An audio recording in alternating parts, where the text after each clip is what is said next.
FC South receivers should you be concerned about with training camp right around the corner? Who is the guy to draft in a suddenly crowded Buccaneers tight end core? And is Joe Mixon actually the pick over the fast-rising DeAndre Swift in FFPC first-round drafts? Plus, five-time FFPC main event, seven-time FFPC main event and Football Guys League winner and 2022 Pros vs. Joe's competitor, Matt Marcou, will drop by to discuss why Darrell Henderson should be a target for you, whether Adam Thielen is a solid investment in drafts this year, and much more. We've got a great show for you. Farrell Elliott is here. I'm Eric Balkman. Stick around. Your high-stakes fantasy football hour starts now. Stand the pressure. I've seen greater men than need a lesson. Broadcast live and heard around the world, you are now watching the most entertaining hour of radio on the planet. Welcome to the High Stakes Fantasy Football Hour presented by MyFFPC.com with your hosts Eric Balkman and Farrell Elliott. The High Stakes Fantasy Football Hour is your home for analysis from the best players in the world. And now, because no one else was available, here are Eric Balkman and Farrell Elliott. Solace in the scripture. Are we not all our father's sons? I became a man. Nobody ever told me what a man was. Thank you, Rob. Greetings and salutations to all the Balkaholics and Farelliacs tuning in. Welcome to the latest episode of the High Stakes Fantasy Football Hour, presented by MyFFPC.com. I am, of course, your slightly above average host, Eric Balkman. My co-host is the definitive commissioner of fantasy football, Farrell Elliott. Coming up on tonight's show, we're going to concentrate on the fantasy value and Elijah Mitchell's backups in San Francisco, whether you should let someone else draft Leonard Fournette, and then seven-time, I'm going to get it right one of these times, seven-time FFPC main event and Football Guys Players Championship League winner, and 2022 FFPC Pros vs. Joe's competitor, Matt Marcou, will hop aboard to talk a little bit about his strategy in his second go-round in Pros vs. Joe's and what Texans receiver not named Brandon Cooks he's actually targeting, and much more. If you want to connect with us on Twitter, do so at HSFF Hour, at Eric Balkman, and always learn more about Farrell's Kentucky Fantasy Football State Championship at KFFSC.com. You can post on our Facebook page at facebook.com/HSFF Hour, and you can also email the show at highstakesfantasyfootball@gmail.com. We'll try to get to all the questions if you have any for us. I am at Eric Balkman. Matt is on Twitter at Matt Marcou, and of course, you can always email highstakesfantasyfootball@gmail.com. Send them in now. We'll try to get to all the chat and questions, all the tweets, everything in the fantasy feedback segment coming up later on in the show. Want to thank our mutual friend and show producer, Rob, and of course, my best friend, Bryce, our audio engineer, for helping get the show together once again. The main event early draft slot deadline in the FFPC is Monday at midnight Pacific time. So if you want to get your draft slot by August 1st, make sure you have your teams all paid for, registered, and get all of them at once, too, to take advantage of that additional team discount, too, $400 off each additional team. Monday night at midnight Pacific is the deadline for that. The slow drafts are off and running in the main event. You can jump in those. Those have been going good so far. I've seen a couple of draft boards on Twitter for those. Multiple Football Guys drafts, speaking of seeing draft boards on Twitter, those are filling up every day. I'm commissioning the midnight one tonight, so if you'd like to hop in there, we'd love to see you in there. And by the way, I'm doing a new feature for footballguys.com for content. The Fpc Report is what it's called, and it's sort of what I'm seeing in drafts. That goes in Football Guys each and every week on Thursday mornings, I believe. No, Wednesday afternoons. Sorry. Wednesday afternoons, that goes in there. So if you want to get some insight on what I'm seeing, make sure you check that out. And maybe if you sign up for the midnight draft tonight, I might see something you do in there that will make the article next week. Inaugural Superflex Best Ball Tournament is nearly 70% full. Make sure you're getting in on that. The Best Ball Tournament, $200,000 grand prize and $1 million prize pool. Both of those have been doubled since 2021. Dynasty startups available, slow, live, and sit and go best ball options, all at myffpc.com. And of course, kffsc.com, your home to the Run to Daylight Championship, the Draft Masters, and of course, the main event. The slows are ongoing. I'm in the midst of a Kentucky slow right now. But Farrell, as I bring in my co-host right now, Farrell, the biggest thing that I take away from the Kentucky Fantasy Football State Championship main event, shout out to Two-Packer on Twitter, who pointed out that I wasn't in the bourbon turn yet. I totally dropped the ball on that. But that wrong has been rectified, as I will be drafting at 7:30 in the morning Sunday in Louisville for the Sunrise at the Bourbon Turn Kentucky main event. Couldn't be happier about it. eloquently named and oddly enough, well attended. Our 7:30 a.m. I was told by some of the drafters, we came all this way. We want to draft. That's right. And so I said, all right, I'll schedule one at 7:30 and this will be a laugh. And we gave it a name for some guys that are known to, at the turn of the second and third round, begin perhaps their second or third bourbon. And oddly enough, everyone was there and ready. And Balky, I'll have a special breakfast presentation just for you. And nice. We'll keep you well fed and we'll have plenty of coffee. Good. Yeah. Coffee, bourbon, breakfast, fantasy football. I'm going to be all set. And that's just part of the weekend in Louisville. I'll plan on drafting on Friday, Saturday, and Sunday as well. We got Cincinnati coming up here shortly in the next few weeks for the Kentucky Fantasy Football State Championship main event there. And then the main event slows are off and running. Somehow I got the first overall pick, which I was really happy about. I like the way that team's turning out as well. So we'll see what happens there. Maybe we'll even touch on that a little bit tonight. I don't know how much time we'll have. I would love to hear about your team. And our slow drafts are leading the way in our early signups. So we have the second one, this is the camp opening, and then training camp, right? Training camp, yes. And we've got just 2 spots left in the slow draft. So if any of the listeners want to come in there, it's a great time to get started with us. Do you notice I have a special lanyard on tonight? Yeah, I was going to ask you, were you coming from some sort of college football all-star game gala or something? What was that? No, but digging through a old briefcase, I unearthed a treasure. This is the FFPC badge from the very first FFPC draft, which I was so thrilled to be there. And I sometimes it's just things that a lot of memories. And Justin McCord and I shared these teams in the very first year, and what a blast it was. That's awesome. Look at that. That's a collector's item. Yeah, that's I'm fantastic. that collector's item. I think Dave. The Dizzle designed this because if you notice, it's about the size of a pack of cigarettes. And back in the day, that was a go-to item for him. Not anymore. No, he only smokes in Kentucky and Las Vegas. Those are the two spots. I don't think he's touched them the last couple of years. I think you're right on that. I never see him anywhere else, and I never see him with a cigarette. Yeah, so. No, it's pretty rare. It's a rare thing. I think he's given them up. Good for him. Good for Fantasy Flash tonight as we got a jam-packed show. Let's get into it. Najee Harris said that he has no issues with another big workload in 2022. Blitzberg on Twitter has this report. He led the league in running back snaps and touches last season as a rookie. Harris said he doesn't care about the workload again. He'll get it. If the Steelers want to give it to him and that's how they're winning games, he's happy to do it. I think from a standpoint of a lot of things I've heard on Twitter and podcasts lately, Farrell, it seems like everybody's like, get the high floor guys in the first round. I don't necessarily know if Najee Harris has an 1,800-yard season in him like Jonathan Taylor put up last year, but certainly he's going to get the volume. Last year he led all running backs in expected fantasy points, which is good. He was 8th worst in fantasy points over expected for running backs last year.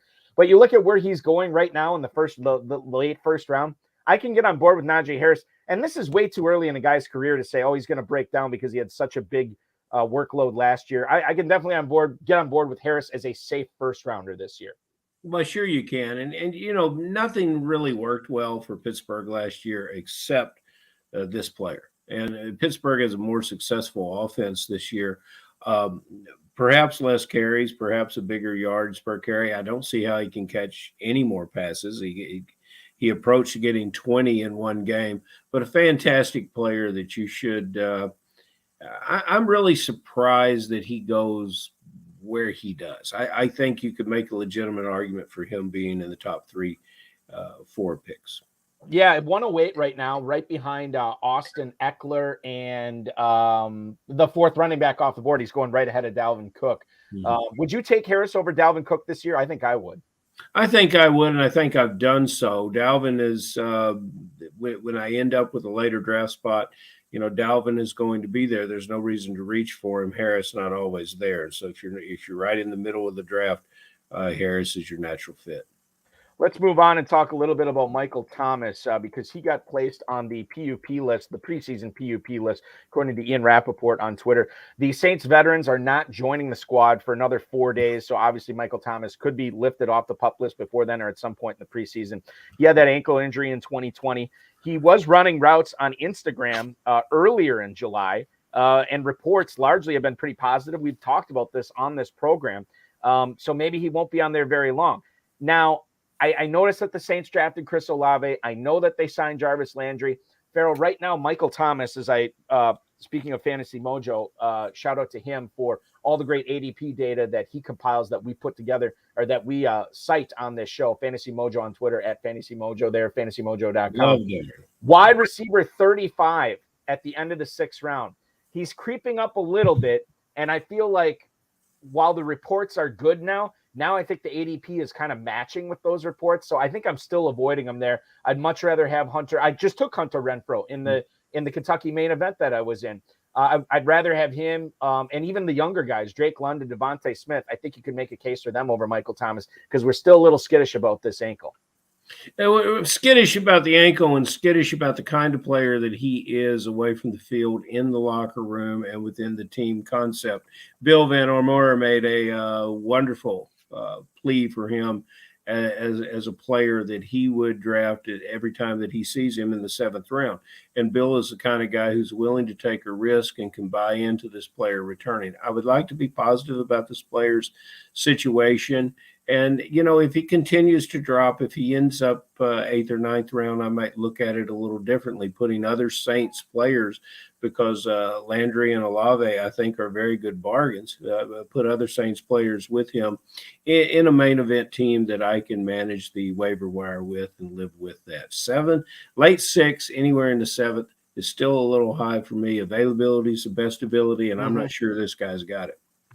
Hudson Curran Reed, the resident Ivy League professor in tonight's program, tonight in the chat room, he wants to know, is Chris Olave overrated or is he underrated? When you can't overrate a player like Olave. Why can't you overrate him, Farrell? Well, he's just he has a profession. He has the most professional experience provided in the college ball that he played within the competition that he played. And he's a very smooth, well-schooled player that you can step on the field. You can look at him and you take a look at guys like Sky Moore. You can overrate that player. Romeo Doubs, even where he's going, if you draft him, it's a lottery ticket to see if he can answer the bell for the Packers. Other players that have shown up in the league but have yet to really break out. We've talked about them before. Gabriel Davis is a situation like that. But Olave brings to the field everything that you want in a college football player making the transition. So when we talked about it very early on, the thrill for rostering that player was led by our dynasty drafters. And it seems now that there's a little less heat with him because of well-known names going to New Orleans. But this player will set the stage for himself. He'll be successful from day one. I got no problem with him in the 9th round, early 9th round, which is where he's going right now. I will remind you that in CeeDee Lamb's rookie year, that's where you could get him.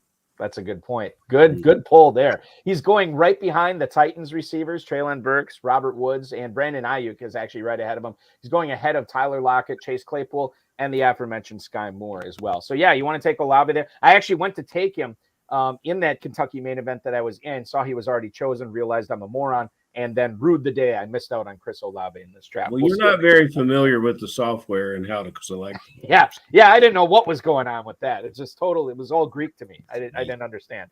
Let's talk about your Raiders here. Pro Football Talk is talking about Kenyan Drake here. He's been cleared to begin training camp. Drake broke his ankle back in December, and back when the Raiders had their minicamp last month, he wasn't cleared to practice in that. Drake said he's not going to be at full speed in training camp, but he thinks he's going to be ready to go for the start of the season.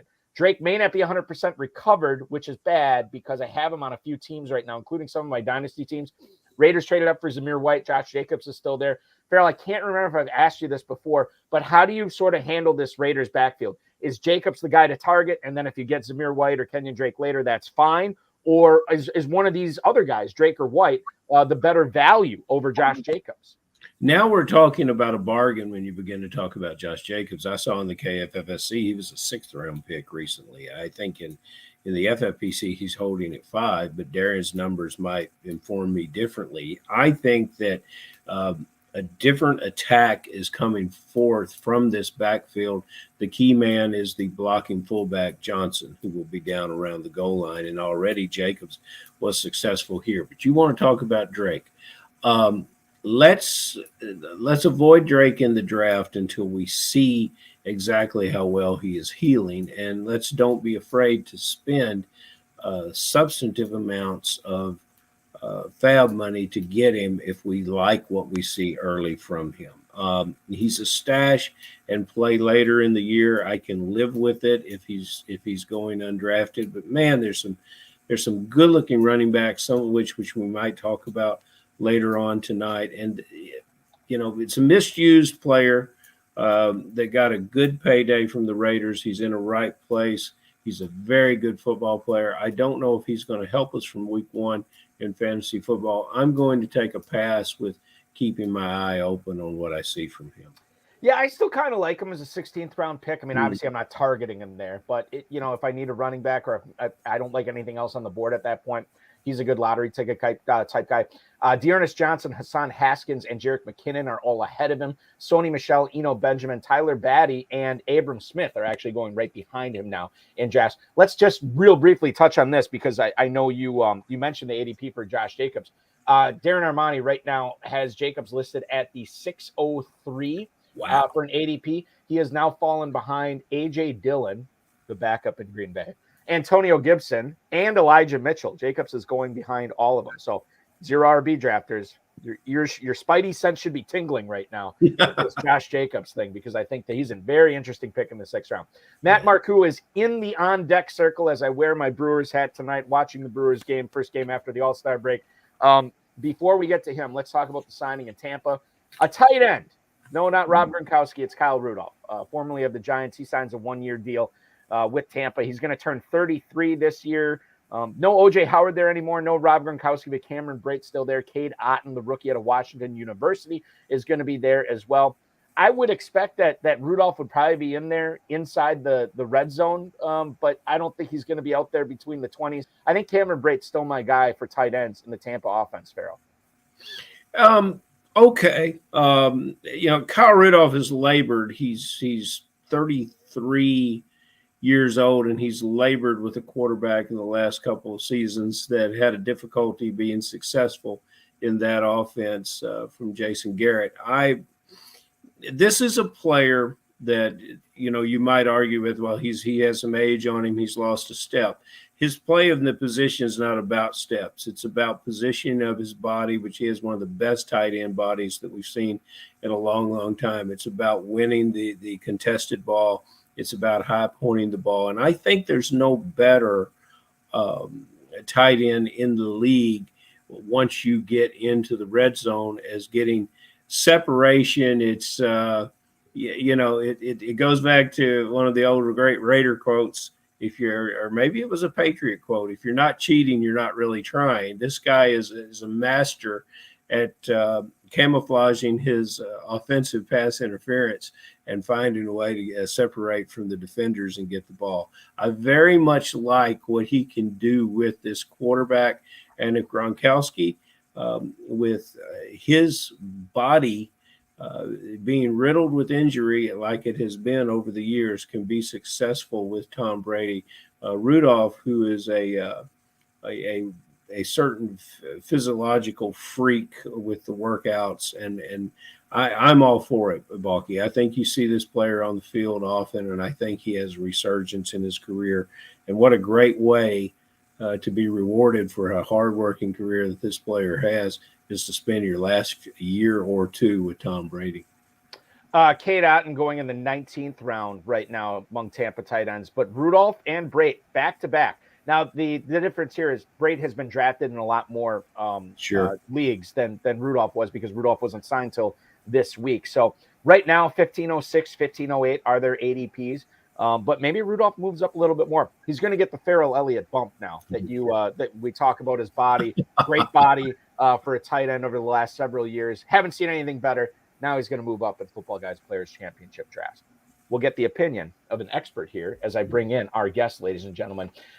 He is a 13-year player in fantasy football. This will be his 9th year playing in the FFPC, and this will be the 8th year he's drafted live in Las Vegas. He has 7 FFPC main event and Football Guys League titles to his name, and he actually won the consolation division in the 2017 FFPC main event. He's here to discuss not only his draft so far this summer, but what his strategy is going to be in the Pros versus Joes Challenge this year. He participated in 2016. He's back in 2022. You follow him on Twitter at Matt Marcou. Please welcome into the broadcast, Mr. Matt Marcou. Matt, thanks so much for coming out. Great to be here, Balky. Nice to chat with you too, Farrell. Good to see you, Matt. This is always good, Farrell, because Matt is my neighbor. He lives in the southern half of Wisconsin, right in the greater Milwaukee area along glorious Lake Michigan. I'm a little bit further up in the about 2 Aaron Rodgers long bombs southwest of Lambeau Field. But we're fairly close, right, Matt? Hop, skip, and a jump away. I think you summed it up well. 2 Aaron Rodgers bombs. Exactly. All right. So I want to get into this before we get into fantasy football. You tell us what you're doing for a living, and then tell us what you have been doing over the last, 15 years or so, because I think you have one of the more compelling jobs or careers that anybody's ever had who's been on this program. Yeah, I'm going through a little bit of a career transition right now, taking it easy, but I've made my career being basically a commissioner of video game leagues. So I founded a famous global video game league, the League of Legends Championship Series, for those nerds of you out there. But for the past 7 years, I've been the commissioner of Madden NFL, so commissioner at EA Sports. And I just recently resigned, decided to take a little bit different path, move back home, and focus on some other things. But I have a deep passion for sports and video games, and that's what's led me to a very interesting career. And this is technically not your first time on this show, because when we were covering you 6 years ago in Pros versus Joes, you actually called into the program when Dave the Dizzle Gerzak and I were covering the live draft. So this is like old hat for you. Now this is your second appearance. This is you've been there, done that for you, right? Yeah, I've made a couple camera appearances here and there. Not a stranger to that, but this is I'm of all the kind of interviews I've done the past couple of years, I'm most excited about coming back here to this show. Wow, that's fantastic. If you're going to push that nerd button, we're going to have a little bit more.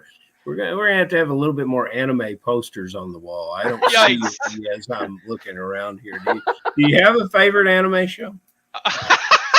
Wow, those are years past. Those are my high school days. I will answer. I'll drop the answer. Berserk.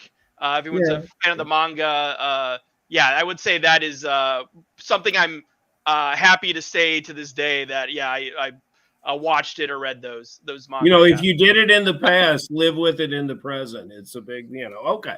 All right, we're in the second. I only have so much room on my walls. I got to pick and choose here. I've got a closet full of memories there, so I got to pick and choose. Yeah. You only have so much room in your fantasy backfield, and you can only get one first round pick. I did it this week. I chose between Swift and Mixon, and it was an easy choice. Earlier in the year, I was drafting Mixon. I guess I had some good vibes left over from the Super Bowl. And, when you look at these guys side by side, both of them owned 2 100-yard games rushing last year. Swift missed some time, but still managed to catch 62 passes. Mixon was 20 or so less than that. Mixon with a good year, like all Bengals, as they made their way to the Super Bowl, 1,200 yards rushing. But for me, choosing Swift over Mixon is a better choice. And I did it, and I now notice that when I did, Mixon fell all the way, almost to the middle of the second round. Are you joining me here? Do you see more of Swift and being an entire year like what we saw in weeks 9 or 10, where he rushed for over 250 yards in 2 games this past season? It's an interesting choice, and something I've been thinking about more. The one part of the question I don't quite like is, mid to late first round. Like, I'm seeing the choice, slip back in some leagues, but it's certainly happening around the turn there. And I have a really hard time thinking about drafting a Lion in the first round, not since Calvin Johnson, since that's been a reality. So I don't know if this is a ticket to the train to $1 million, or if this is like the train and final destination that's going to run me over. I see what you're saying. Like, I see the upside of Swift, and you're right. If there's a guy who could break out in a sneaky way, I see the path. Like, I see the upside more than Mixon. It was a fluky year for the Lions, and it's hard to trust what we saw. So it's something that I'm considering more after like listening to the podcast here and seeing Swift jump up in the rankings.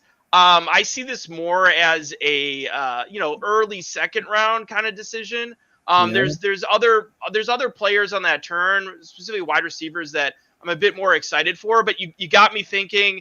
I'm by main event time, maybe I'll buy in. I was drafting from the 11th spot, and so honestly, I could have had them both. Yeah, and but I wanted the receiver.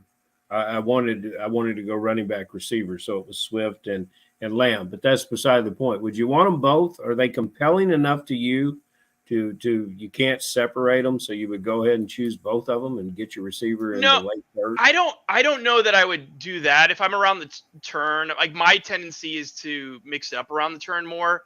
Sure. I like I said, who knows what's going to happen main event time, but I'm trying to think of what my composition would be after having them both. I think they're both great choices as an RB1. That'd probably be my strategy, is pick one to bet on. Both of their lines are much improved. I think there's upside to both depending on how you're looking at it. I'm still wrapping my head around the surge of Swift, so I'll get back to you there. But I would say, based on that, if I had to pick right now, it would be Mixon. Gotcha. The surge of Swift is definitely something that people have seen. Yeah, exactly. Hashtag surge of Swift. What's the hashtag for the rise of ETN? I keep wanting to stop talking about this guy on this show, Matt, and he continues to rise up ADP. In fact, in the Football Guys Players Championship over the last 3 days, he's up to an early third round pick. I saw him go in the second round of a Football Guys league this week. So I understand why people are taking him that high, but to me, you're taking him at his ceiling there in the late second, early third. Are you on board with that? Is he a guy that's easy for you to skip over at that price? I would say I'm on board with that. I would say another hashtag free T-Law. I think a lot of people are seeing the potential in someone breaking out for the Jags and Trevor Lawrence and offense finding more success.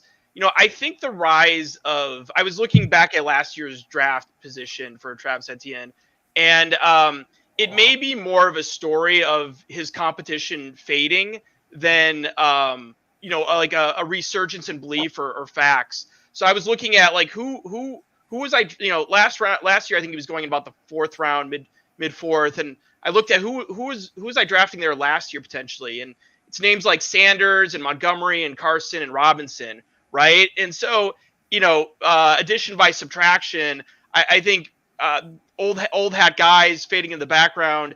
You have Travis Etienne kind of leapfrogging to the pack as potentially like an unknown lottery ticket for the third round. So that's what I would guess is the story. I've taken Etienne twice already, as early as 3.3. So, and that choice, Eric, as we were talking, approved by my regular co-manager, Mike Stanowski. So, which by the way, and we should give Mike Stanowski a shout out. Yeah. At Paradox, he's on Twitter at Paradox, right? Is that what it is? I gotta. There's something else to it. I'll find it. I didn't want to give him too much credit, but he's at Mike Stanowski is what he. Okay. Stanowski, right. Stanowski. All right, yep. and I should know this because Mike was a guest about 13 months ago on this show, the Paradox himself. who apparently is a good buddy of Bill Murray's, which I forgot about. We'll forgive him for being a Cubs fan. Yeah, well, that's not much we can do there. Mike Stanowski, a guy who was a gamer himself. Is he still a gamer? No, he's retired gamer, works in the tech business. So funny. So how Mike and I became friends is I managed a competitive Counter-Strike team out of college, and Mike was a starting player on my team. So we discovered him in the local Midwest gaming scene. He was actually drafted to a professional league in California called Championship Gaming Series, and so we've been friends for 16 years, and we've channeled our passion for Counter-Strike into fantasy football. He still has some of his skill. Mine have all faded years ago, but yeah, he can. He's not a bad, we'll say like 8th round draft pick if you want to play Counter-Strike on the internet. and Mike, by the way, has won well over a dozen high stakes leagues at the FFPC. He was in Pros versus Joes last year, and he's your co-manager in Pros versus Joes this year too. Yes, he is. Glad to have him in my corner. Yeah, Mike, Mike goes hard into anything he tries. So the volume he's gone through over the past few years at FPC is phenomenal. And he had a rough year last year, so I'm hoping to help him bounce back a bit. All right, so that's good to hear, because when you guys he's your quant essentially, right? He's your analytics guy. He's your data guy. Yeah, in the past, he's been taking that role. I think, this because I have more free time on my hands here, it's possible I'll be stepping up some duties. I've had a really busy 3 years with work, and honestly, I felt like my time invested in fantasy has dropped off a little bit, but not this year. Like, I've no excuses this year. You was a glowing review of this co-manager until you now begin to say you're going to usurp some of his responsibilities, and he had a rough year last year. No, not usurp. I'm here to help him out like a good teammate. He's carried a lot of weight over the years, and I'm going to come in and try to do more of my part this year. Farrell, I wish I had a player, Balky, a co-manager that could have talked positive like that about me. Exactly. Yes, we all do. I just imagine like the pie was like this, right? But now that the fantasy work pie, right? All the stuff that needs to be done, all the fantasy prep, like it was like this. But now that Matt can take on a bigger role, it's not like he's taking away from Mike's. No, like I think the pie just gets bigger, right? Expanding.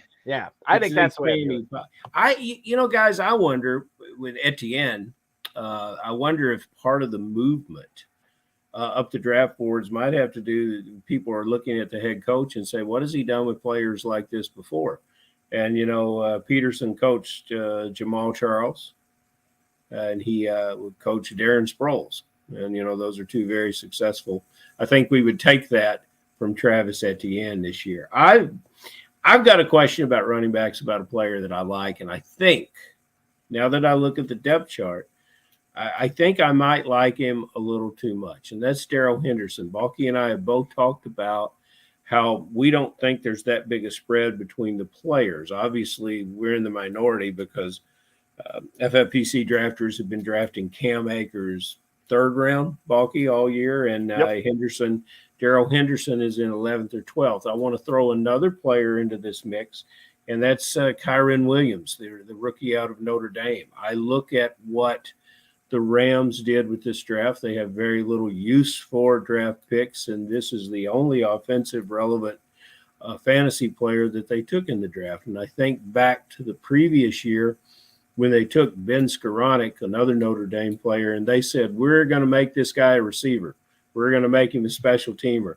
And they forced this player into situations, including play in the Super Bowl after Beckham got hurt. So I wonder if they take the same position with Kyren Williams and say, we're going to make this guy have his touches, we're going to make this guy be responsible as in our running back mix. I'm curious how he affects Akers.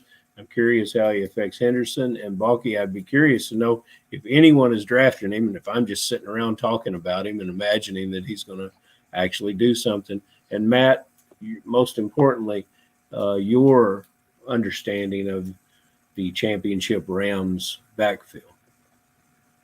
Yeah, I haven't really studied Kyren Williams, so that name's going to go on my radar. I think for me, it's not really a supreme belief in Darrell Henderson, or it's just feeling that he'll probably get a bigger share of the Rams backfield than I don't I'm not knocking Cam Akers, but I just don't have a strong belief in him. So That's me too. I'm right there with you. So I don't know what again, last year was an odd year with him coming back from injury.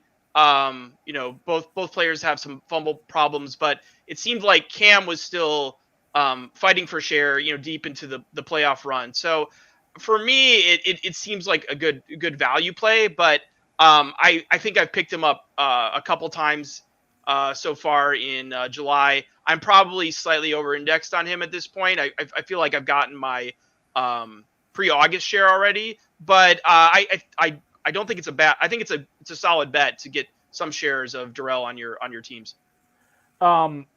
By the way, Kyren Williams is being drafted, Farrell. He is going in the 19th round of Football Guys drafts right now. Cam Akers has actually slipped a little bit to the early 4th round. And Darrell Henderson, for those of you who are interested in grabbing him, running back 47 at the middle of the 11th round, right behind Michael Carter, Kenneth Gainwell, right ahead of Tyrion Davis-Price and Tyler Algier, kind of where you'd expect a player of his ilk and his situation to go. Coming off a couple of bad years in Chicago, Matt, Allen Robinson gets the best quarterback he's ever had throwing to him in Los Angeles in Matthew Stafford. But how successful is he going to be when you have otherworldly alien fantasy football receiver Cooper Kupp on the other side? He's going to dominate again, at least that's what we think. So how good can Allen Robinson be this year for people investing in him in the Football Guys Players Championship or the main event? Yeah, I think Cooper Kupp is going to do just fine this year, but how many players have we actually seen maintain that elite level, year over year, or even repeat it within a 5-year span? So I feel like there's got to be some regression, and I think there's plenty of opportunity in the Rams receiver core for a player with the talent of Allen Robinson and the talent of Matthew Stafford. So I'm bullish on him. I'm not over-indexing on Robinson, but I have taken him a time or two. I think it's a solid bet.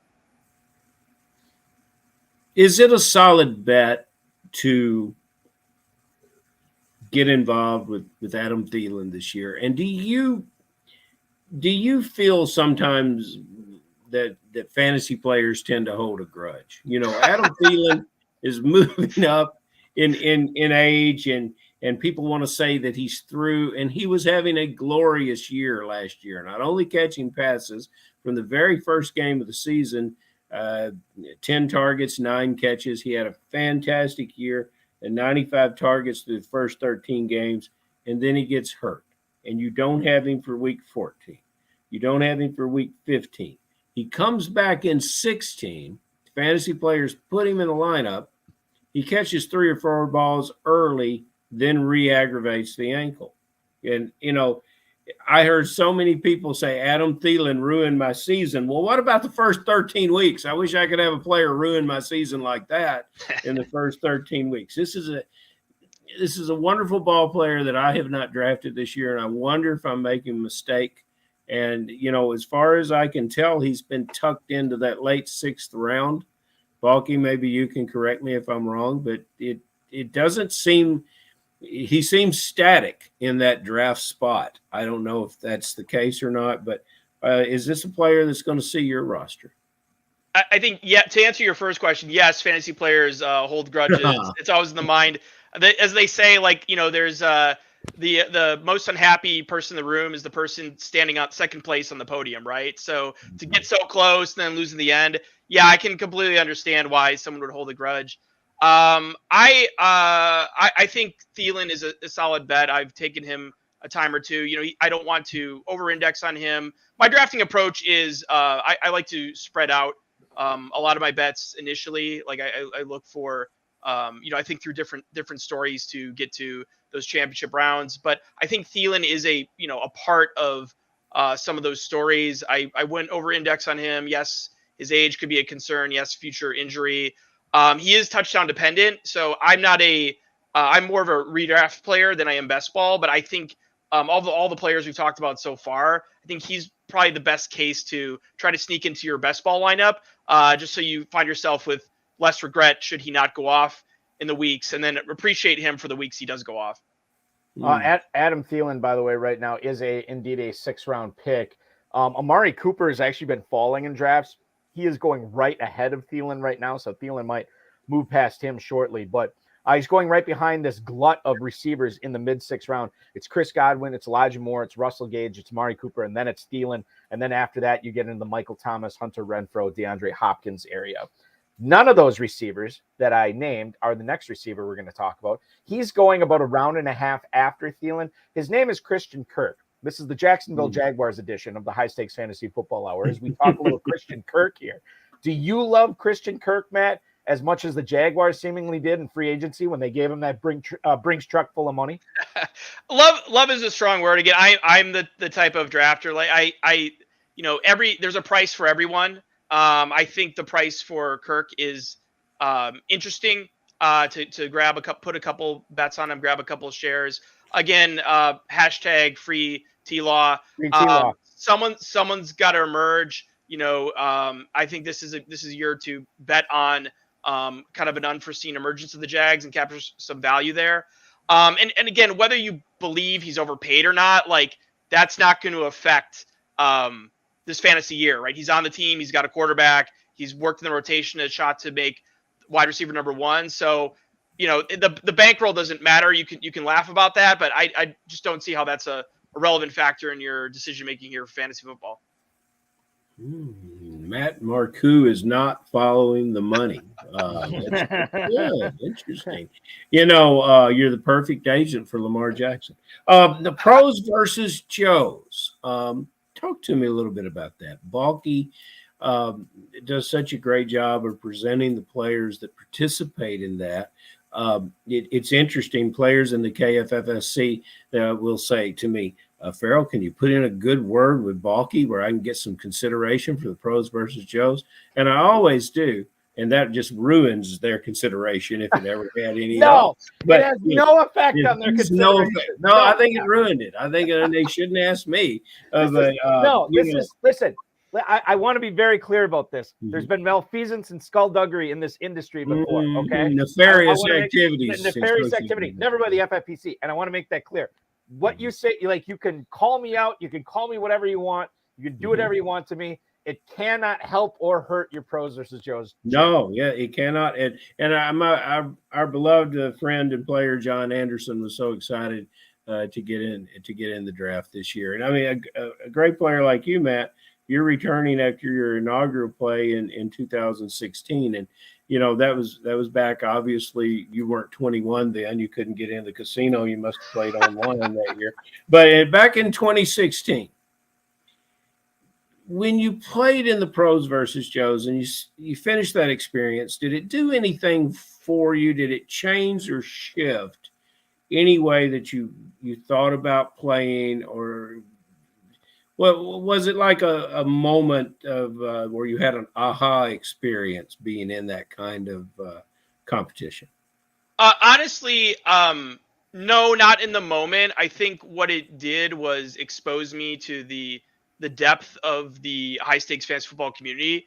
It made me just consider the expertise, like the concept of the professionals, like, okay, what makes them professionals? What advice do they have? And seeing the designated, names there, like people identified for me. So in 2016, that was right before the second time I'd ever drafted in Vegas. So I was very green, went to my first FFPC draft. I only did one main event. I made the playoffs in that event. So I got hooked. I found some success. And for me, it was just like, oh, this is kind of an honor. This is a cool community activation. So for me, it was fun. I'm not a native best ball player. I can't say I really studied up for it. So I was just enjoying the ride. And I got kind of lucky. I did okay. I think I was 22nd out of 72 players that year. So I looked back at my draft board and I was like, what was I thinking on this draft? I really couldn't remember it, like what I was thinking, my construction. So I'm guessing there wasn't, too much depth of thought in my head at the time. I faded tight ends that year. I faded quarterbacks. And somehow I did okay. So I think it just led me to the door of where expertise was. And I think I've just tried to apply that as much as I can. And I predominantly play the FFPC format. So I think that's what's just kind of focused me on FFPC rules and exposed me to best ball. Again, I didn't become a deep best ball player, but it did open the door for the community to me. You are picking along with Mike Stanowski, your co-owner. You guys have the first pick. So strike first, strike hard. You've set us up for success here. How can we lose, right? Yeah. And ironically, you are in the Your Dead Meat League of the FFPC Pros versus Joes. I can only believe that the other 11 teams in there are dead meat, not you guys. This is interesting, Matt, because as I'm looking at the draft order for your draft, which you are drafting Monday, not this coming Monday, but the following Monday, August 1st, you are the final Joe in that lineup to appear on the High Stakes Fantasy Football Hour. Everybody else has already been on the show, so now it is a clean sweep. You have completed, the unit is complete. The force is complete now. You guys are picking first. Lou Tranquilli, Bill Van Ormer, who was last week's guest, is in that draft as well. Phil Hooton, former FFPC main event overall winner, $500,000 winner. John Hurd, who's been on this program. And, of course, the Irish CEO, Shane Wingard, is picking 11th in that draft. I'm looking at the Joes, and, so Josh Hayes from Rotoballer, which you can hear me, SiriusXM, Monday mornings with Josh Hayes and Real Talk Raf every Monday morning. Josh Hayes has done this a bunch. He's pretty successful. Doug Orth has been in this before. Pat Carrain, who drafts in the FFPC main event. Dan Williamson from the Ghost District, who's basically like a pro and a Joe. Then Liam Murphy from Fantasy Points. I don't know if he's ever picked in it. And Bob Lung, who is a longtime pro in the Pros versus Joes, is picking in this as well. This is going to be a very fun league. I mean, Farrell and I will be covering it. I don't know how fun it'll be for you and Mike. You guys might be more stressed, but you're welcome to come on and make a couple of picks on air. Oh, that'd be cool. Absolutely. No, there's no stress. I mean, I don't know how many of these guys I've drafted before previously live, but we see it as a challenge, and it's been great to just meet people in person. I think that takes some of the scariness out of them when you realize they have to put their pants on one leg at a time as well. So, I mean, Mike and I will be team youth here, and we're ready to take on the world and take down a chip. Ironically, Lou Tranquilli, I can confirm, puts his pants on two legs at a time. He might have no pun intended, he might have a leg up in that. Two legs up. Yeah. Two legs up. Exactly. A couple of emails here for you, Matt. Bill in Washingtonville, New York. Hey, Matt, how concerned are you about Travis Kelce in his age 33 season taking a big step back in fantasy production? Thank you. That is Bill in Washingtonville, New York. Thank you for watching, Bill. We appreciate it. Travis Kelce is going basically I want to say the 109 in Football Guys Players Championships right now, 108 on average. So, obviously most fantasy owners they're not seeing the drop off. Are you seeing any kind of drop off from Kelce this year? No, I'm taking him with confidence. I love the fact that folks are down on him a little bit. I mean, his resume speaks for itself, being one or two fantasy tight end over the past 5 or 6 years. Look, time catches up with everyone at some point. You can't predict that, but he looked great last year. With lack of Tyreek Hill, he's the OG left in Mahomes' offense. So you got to imagine that he's going to be great to start the year. That's how I'm banking. Being 33, if the fall off comes, it's going to come later in the season. So if that's coming, hopefully time to adapt and pick up some tight end backup on the waiver wire. But I'm drafting him with full confidence, and I like that he's maybe fallen a tick from last year. I think it creates some interesting starts to the draft in that around that turn position, the 1-2 turn. As long as you bring it up, I wonder if I can. And what's great about Fantasy Mojo's website is he keeps up all the draft data from 2021 and the years before that as well. And I'll just bring up the main event ADP from last year. This is the last ADP that we had right before the season started. Travis Kelce was going at the 104. So you're right, about a third of a round drop from 11 months later. He's going at the 108 in drafts right now. Is that a commentary on no Tyreek Hill being in the offense and the defense can show more attention to Kelce? I'm not sure.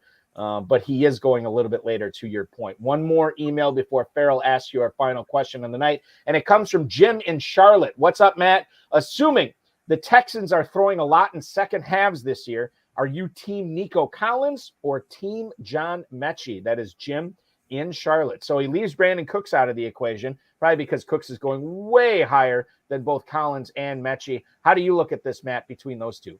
I actually don't have a great read on Mechie. I would say I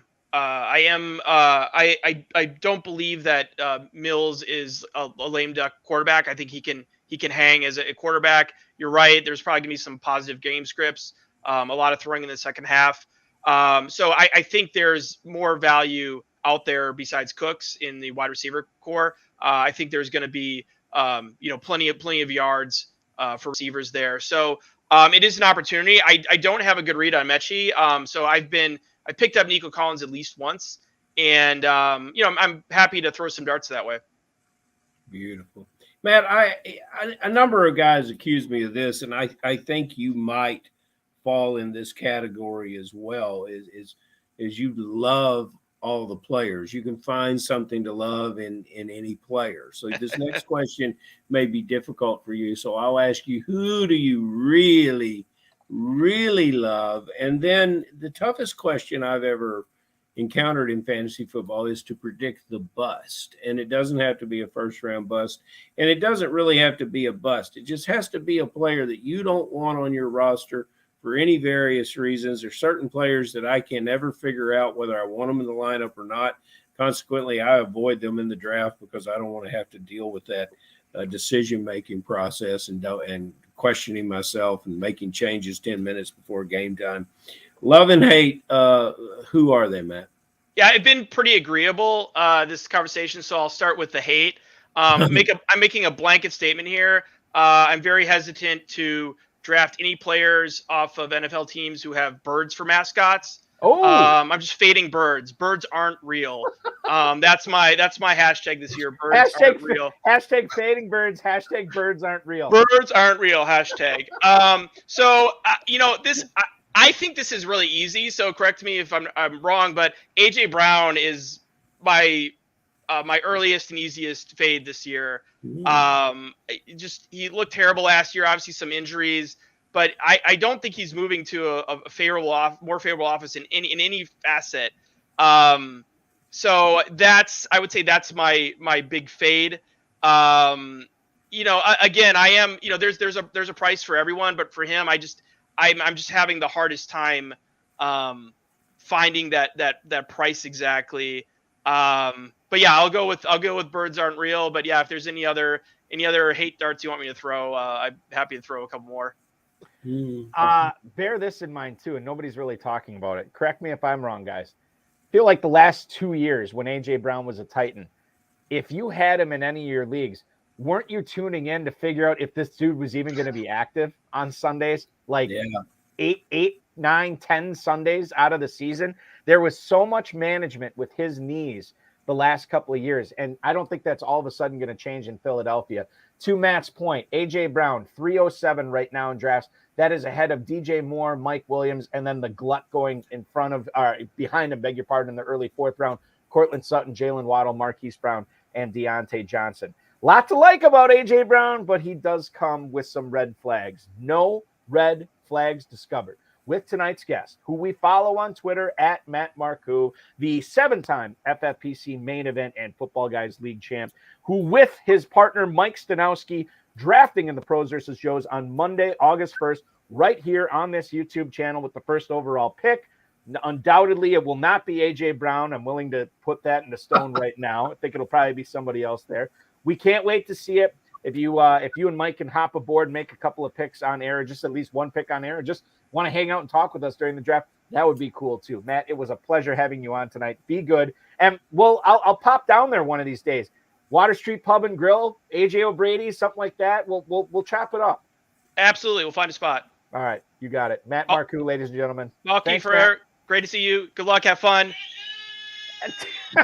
Nice. I love it. Fantastic. That he's bringing his own production, which just shows how far this show is lacking in production. We love it, Matt. Be good. We'll talk to you hopefully talk to you on the 1st.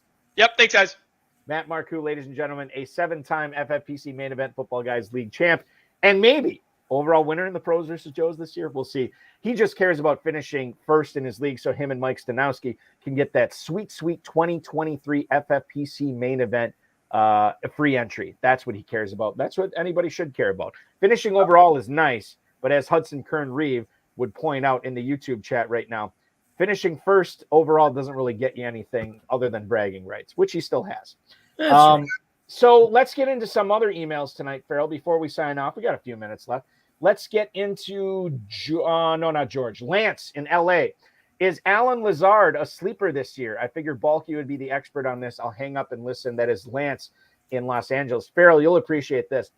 On my local radio show in Northeast Wisconsin, we have a Packers analyst come on during the season. And when he talks about Alan Lazard, he always pronounces his last name Lassard instead of Lazard. And I always think of Commandant Eric Lassard from Police Academy every time he says that. So now every time I think about Alan Lazard, I always think of Police Academy. It brings a smile to my face. And I'll tell you what, it's going to bring a smile to your face if you're drafting Alan Lazard in drafts this year. For whatever reason, despite this guy being the most experienced, the guy who's at his prime, more so than any other Packers receiver this year, the guy that is really the only player assured of a starting job in the Green Bay wide receiver core, continues to get disrespected. Mm-hmm. He's moved up a little bit, but he's still a late 7th round pick. Farrell, I'm on board with Alan Lazard in the 7th. Now, if it gets a little crazy, I don't know if I'm taking him in the early 6th or anything like that, but late 7th, I'm still on board.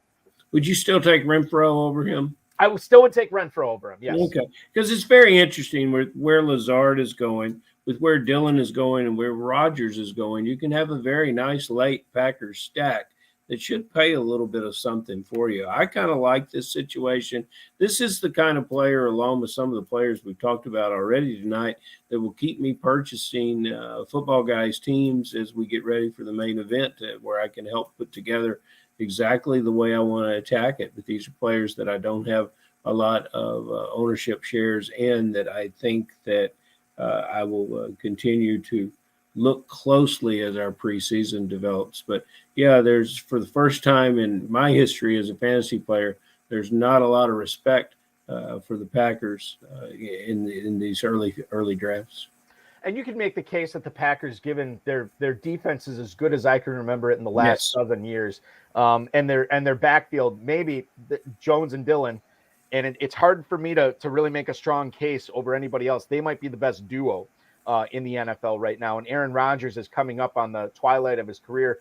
This is what he could use, is a strong defense and a strong running game to carry him, where he doesn't have to carry this team anymore. So I think you can make the case for that. Lazard is still going to get catches. He's going behind Devontae Smith. I'd rather have Lazard. He's going behind Drake London. That's a little bit closer. I think I'd still rather have Lazard, but it's close. Yeah, and then DeAndre Hopkins is going ahead of him. Hopkins, yeah, he's awesome, but he's missing the first dozen games of the season. That's a tough pill to swallow when you're trying to get to your league playoffs, coming up in week 13. Let's get to the next email here in Aspermont, Texas. It's George. What about George?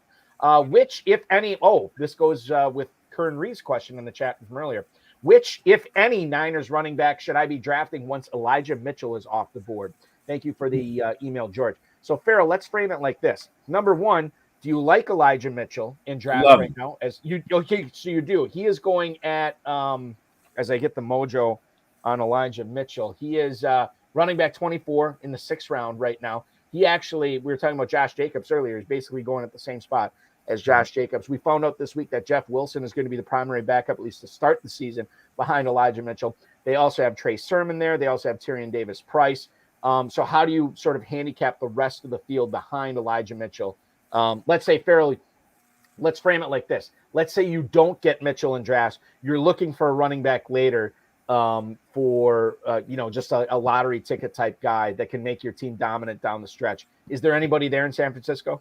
Well, there used to be. He's now in Miami. There's Mostert. So I would say avoid this completely. I took Wilson in the 20s in some of our best ball contests in our 125 never too early drafts, and I'm glad to see Wilson has had some good days, some good Sundays in the league. But no, I think there's too much. We talked about Williams tonight at LA. There's backups at Cincinnati. There's too many running backs that I like, mainly because my appreciation of Elijah Mitchell is so strong. I don't think that's the kind of player, barring injury, that comes off the field. I think this is a guy that's going to approach leading the league in snaps because of the various things he can do and the explosive aspect that he brings to that backfield. And I think this is a football team that's going to need him. We had a question from the chat. This is Hudson Reeve again. He wants to know if Ronald Jones took a big hit this week after that report from Chiefs Wire. It was weird because I believe it was the same outlet. One guy saying that Jones would make the team and could start or could get the starting job, and then another guy who thinks that he may not make the team. And I think fantasy owners are a little bit torn on what to do with Jones in drafts this week. I said he slipped maybe a half round, maybe a full round, but not much more than that. Farrell, what do you make of that report? Is this just somebody looking for something to write about at this point, or is there something to Ronald Jones may not make this team? Late July nonsense and a team that really knows what they're doing. Do you think they would go out and bring this player in free agency if they didn't? This is a team that's well managed on the field and off the field. He's a player that's going to be given a chance. There's no reason to think that his skill set is any different than what it was in Tampa, and more patience from Andy Reid will lead to more success for Ronald Jones. No, it's pure nonsense, I would imagine. Adam in Cincinnati writes, hey guys, who is the correct person to believe in J.K. Dobbins gate? Is it Rappaport or is it Dobbins himself? Thanks. That's Adam in Cincinnati. Thank you, Adam. Yeah, this was weird because Rappaport came out and said there's a belief that Dobbins may not be ready for week 1. And then Dobbins retweeted that report saying, come to me, I'm the source. You better believe I'll be out there for week 1. In fact, they may not even go on the PUP list, which to me is kind of a weird thing to say. If you're saying that you're going to be out there week 1, well, then the PUP list, let's not even talk about it because you believe you're going to be out there.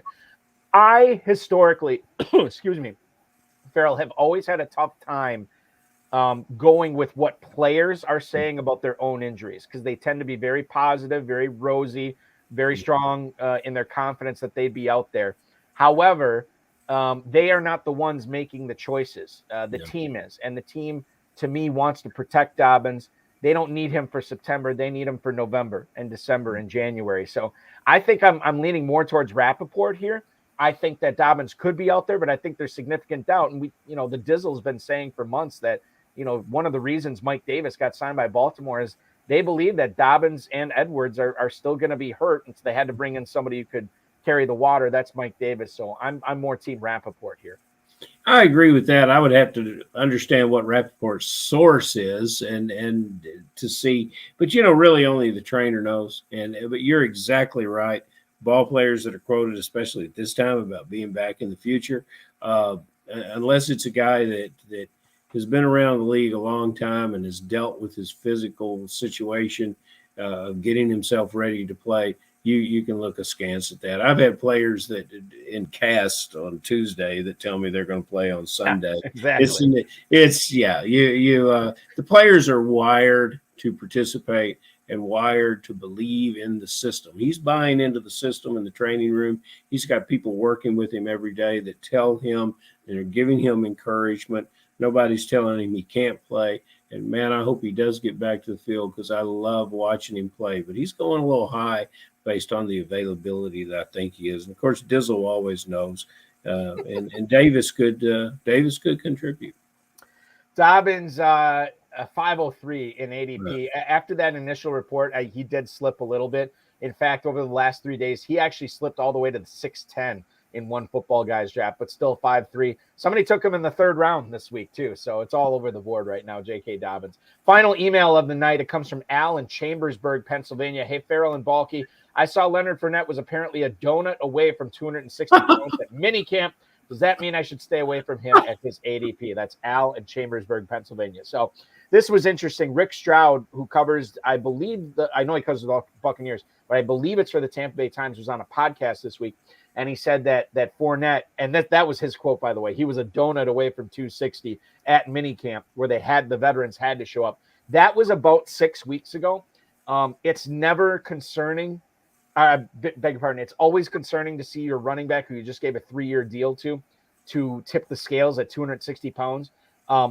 According to my research that I saw, that he said he was playing last year at 240, 245. So maybe 260 isn't that big of a deal. But my spidey sense got turned up when I heard Stroud say that. Leonard Fournette has climbed the rankings, running back 12 at the end of the second round right now. Travis Etienne, I think I might rather take him over Fournette. Kamara, I don't know, and Chubb doesn't catch passes, so I'm a little bit nervous about Fournette, but it's not like I'm dropping him drastically down my draft boards right now. Well, it shows the preparation and mental focus when you show up and you leave yourself open to this kind of commentary. I don't know what the reason is, but he's a big-bodied back training in Tampa. It's not going to take long for him to wash off those pounds. Now, if his attitude is inconsistent with being prepared, as his body is not prepared here in July to play in September, then that might be a different thing. But, Fournette wore out a welcome in Jacksonville. He has thrived in Tampa. I think he's probably knows what he's doing, and he'll find his place, and it'll be quickly forgotten as soon as he breaks through the A and B gap and keeps running. If he turns into Lombardi Lenny again in 2023, nobody will be talking about Fat Lenny from 2022. That is for darn sure.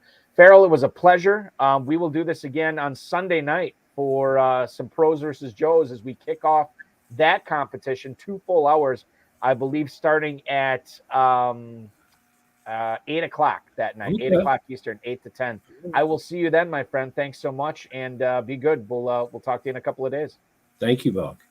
Follow Farrell on Twitter at jfarrellelliott, the KFFSC on Twitter at KFFSC, and of course, KFFSC.com is where to check out all those great leagues that I'm participating in. Hey, some spots left in the Bourbon Turn. If you want to come down to Louisville or come up to Louisville or over to Louisville, depending upon where you're flying, and join that draft at 7:30 Sunday morning. It's always a rager, always a lot of fun, as all the Kentucky Live main events and online drafts are. That I might be coming up on a pick right now in my slow draft there. I'll have to take a look at that after the show is over, which is about to come to a conclusion.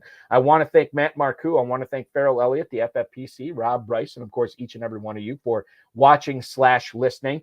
Special happy birthday to a couple FFPC players, Derek Hendrickson and Kathleen Killeen. Kathleen Killeen, who was one of, I feel like she was one of the first half dozen guests we ever had on this program 12 years ago. So happy birthday to her as well. As I teased with Farrell, we are back Sunday, 8/7 Central for League One. It's the 2022 FFPC Pros versus Joes Balance is Key League. The pros in that, well, let's get to the Joes here. Joes in that contest, Daniel Osorio, Jake Wade, Adrian Quintana, David Garcia, James Kearney, and then, of course, a couple of former guests of this show, Chris Carlson and Henry Muto, also be drafting on Sunday night. The pros, Estadio Fantasies, Mauricio Gutierrez will be drafting, Shane Hallam from Draft Countdown, Establish the Runs, Evan Silva, Jared Smola from Draft Sharks, FootballGuys.com, Sigmund Bloom, Scott Connor from Dynasty and Chill as well. That will be a very, very fun draft, and we'll cover all the picks right here on the High Stakes Fantasy Football Hour on the FFPC YouTube channel. If you take nothing away from this broadcast tonight, take this away.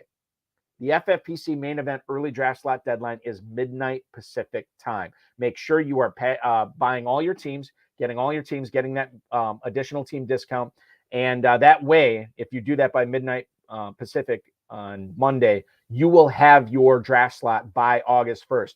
Whether you're drafting in late August, early September, that could be months worth of prep that you can get done that maybe a lot of your other competition won't. So take any advantage possible. There's $1 million up for grabs in that. If you want to win that million, this would be a good way to do it, to start prepping early and often for that. Main event slow drafts, if you want to jump in those, they're going off right now. Multiple Football Guys drafts going off each and every day. Make sure you're signing up for that, trying to win that $500,000 grand prize. The 2022 FFPC Best Ball Tournament and inaugural Superflex Best Ball Tournament are getting closer and closer to capacity. That's at myffpc.com. You want to play some Dynasty Leagues? We have plenty of Dynasty Leagues going on at myffpc.com, and then slow, live, and sit and go drafts as well all with the FFPC. The Run to Daylight Championship, the Draft Masters, the Kentucky main event, all going on at kffsc.com. And that's it. It's a weekend of drafting. You can officially stop viewing, officially stop listening. Of course, only after you like, subscribe, hit the notification bell. We really appreciate everything you do for the FFPC YouTube channel. We'll be back on Sunday. Your weekend officially starts now.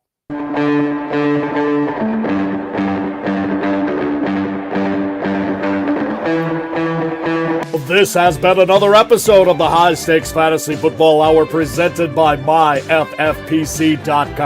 It was broadcast live and was watched around the world. Balky and Farrell will be back next week with more analysis, more interviews, and more advice from guests much smarter than they are. Thanks for watching, and we'll talk with you again next week. By the way, I'm actually heading down. I told Matt this via email. I'm heading down to his neck of the way tomorrow for my nephew's, I believe, 3rd birthday party. So a happy birthday to Sam Balkman. Very excited to celebrate tomorrow. And by the way, I'll be commissioning drafts all day too. So hopefully you guys are joining those football guys drafts. I will see you in those draft rooms. Have a great weekend, everybody. We'll talk to you on Sunday night for Pros versus